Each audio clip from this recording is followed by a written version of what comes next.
Hello, আসসালামু আলাইকুম। আমরা এসে গেছি সেই কাঙ্ক্ষিত জায়গা যেখান থেকে ইন্ডিয়া দেখা যায়। যে ইন্ডিয়ার বর্ডার দেখা যাচ্ছে, গাছের পিছনে দেখা যাচ্ছে ইন্ডিয়ার বর্ডার। ইন্ডিয়ার বিল্ডিংগুলো, হ্যাঁ, এখানে ইন্ডিয়ার, এটা যে ইন্ডিয়ার ক্যাম্প, এবং এখানে ইন্ডিয়ার সীমান্তরক্ষী বাহিনী থাকে। আর আমরা আমাদের কলিগ সবাই আমরা এখানে এই সুন্দর দৃশ্য উপভোগ করতেছি, সমবেত হয়েছি। হ্যাঁ, এবং খুবই আনন্দমুখর একটি মুহূর্ত। দৃশ্য উপভোগ করার জন্য আমরা সমবেত হয়েছি। এবং এরা আজকে প্রথম আসলো তারা, এবং আশা করি তাদের সবারই ভালো লাগছে। কি আপনাদের সবাই ভালো লাগছে তো? আমার কাহিল লাগতেছে। তা তো কাহিল লাগবে, কারণ সে ইন্ডিয়া যাইতে পারতেছে না, কারণ ওখানে তাকে বাধা দেওয়া হয়েছে।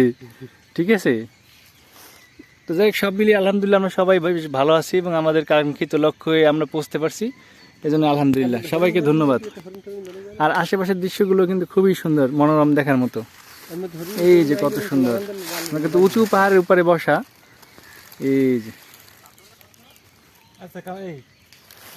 এখান থেকে সূর্য দেখা যাচ্ছে। হ্যাঁ,